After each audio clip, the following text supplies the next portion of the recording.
Hello विद्यार्थीगण, हम पढ़ रहे थे हिंदी गद्य साहित्य का इतिहास। तो हिंदी गद्य साहित्य के इस इतिहास के क्रम में हमने काल विभाजन पढ़ा।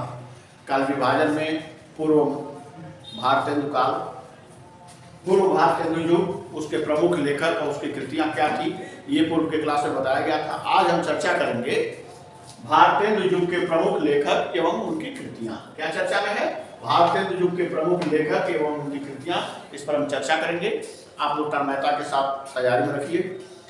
हमारी जो बोर्ड की परीक्षाएं हो रही हैं या होने वाली हैं, इन परीक्षाओं में गद्य काल और पद्य काल, इन दोनों काल का विभाजन, इनसे संबंधित लेख और इनकी कृतियां, ये हर साल की परीक्षाओं में क्रम से आता रहता है।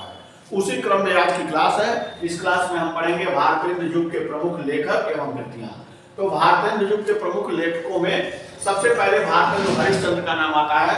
भारतेंदु हरिश्चंद्र जी ने प्रेम मालिका, प्रेम सरोवर, गीत गोविंद, वर्षा विनोद, विनय प्रेम पचासा, प्रेम फुलवारी, बेणु गीत, दशरथ विलाप और फूलों का गुच्छा, इन पुस्तकों से हिंदी गद्य साहित्य को समृद्ध किया। और इन पुस्तकों का नाम आप याद कर लीजिए, अपने डायरी पेन कलम के माध्यम से इसको इंगित करिए और हमेशा के लिए तैयार रहेगा। अगला दूसरे हैं बद्री नारायण चौधरी, जिनको प्रेमधन के नाम से जानते हैं। तो बद्री नारायण चौधरी प्रेमधन, इन्होंने जो पुस्तक लिखा उसमें है जीर्ण जनपद, आनंद अरुणोदय, हार्दिक हर्षादर्श, मयंक महिमा, अलौकिक लीला, वर्षा बिंदु, लालित लहरी, ब्रिजचंद पंचक। तो ये ब्रिजचंद पंचक, लालित लहरी, वर्षा बिंदु, अलौकिक लीला, मयंक महिमा, हार्दिक हर्षादर्श, अरुणोदय, आनंद अरुणोदय और जीर्ण जनपद, बद्री नारायण चौधरी प्रेमधन, ये महत्वपूर्ण लेखक हैं। ये लोग महत्वपूर्ण हैं। इनकी पुस्तकों से प्रश्न हर साल आपकी परीक्षाओं में पूछा जाता है। तीसरे क्रम पर पंडित प्रताप नारायण मिश्र। पंडित प्रताप नारायण मिश्र का प्रेम पुष्पावली, मन की लहर, लोकोक्ति शतक, त्रिनयनताम, श्रृंगार विलास, दंगल खंड और ब्रेडला स्वागत आदि नामों से इनकी पुस्तकें मिली हैं। अगले लेखक हैं जगमोहन सिंह।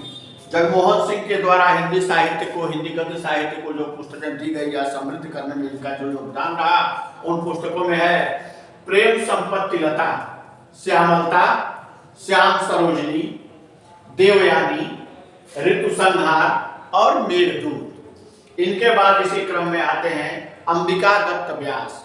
अंबिका दत्त व्यास के जो लेख मिले, जो पुस्तकें मिली, जो गद्य साहित्य को समृद्ध करने में इनका जो योगदान रहा, उन पुस्तकों का नाम है पावस पचासा, सुकल सतसई, हो होरी आदि। ये तीन पुस्तकें इनकी प्राप्त हो सकी। अगले हैं राधा कृष्ण दास। राधा कृष्ण दास ने कंसवध, जो अपूर्ण है, पूरी पुस्तक नहीं मिल पाई, कंसवध अपूर्ण है, कंसवध। उसके बाद है भारत बारहमासा, देश दशा आदि। तो ये महत्वपूर्ण लेखक रहे भारतेंदु युग के एवं उनसे संबंधित पुस्तकें रही। इन लेख और पुस्तकों से प्रतिवर्ष आपकी परीक्षाओं में 5 नंबर के प्रश्न पूछे जाते हैं और क्रम इनका यही रहता है। अगर इनका नाम पूछा गया तो अगली बार इनका पूछा जाएगा, फिर इनका पूछा गया, अगली बार इनका पूछा जाएगा। कभी कभी ऐसा होता है कि पुस्तकों का नाम आ जाता है और पूछा जाता है कि इनके लेखक कौन है, या लेखकों का नाम आ गया, आपसे पूछा जाता है कि किस युग के लेखक हैं, या फिर लेखक का नाम देके पुस्तकों के नाम में विकल्प आ जाता है। किसी सही विकल्प पर क्लिक करिए।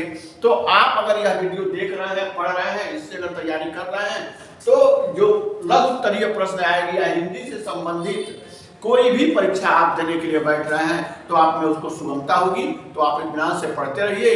कोई दिक्कत आती है तो कमेंट के माध्यम से हमको पूछते रहेंगे। फिर अगली वीडियो के साथ अगले दिन हम उपस्थित होंगे। तब तक के लिए जय हिंद।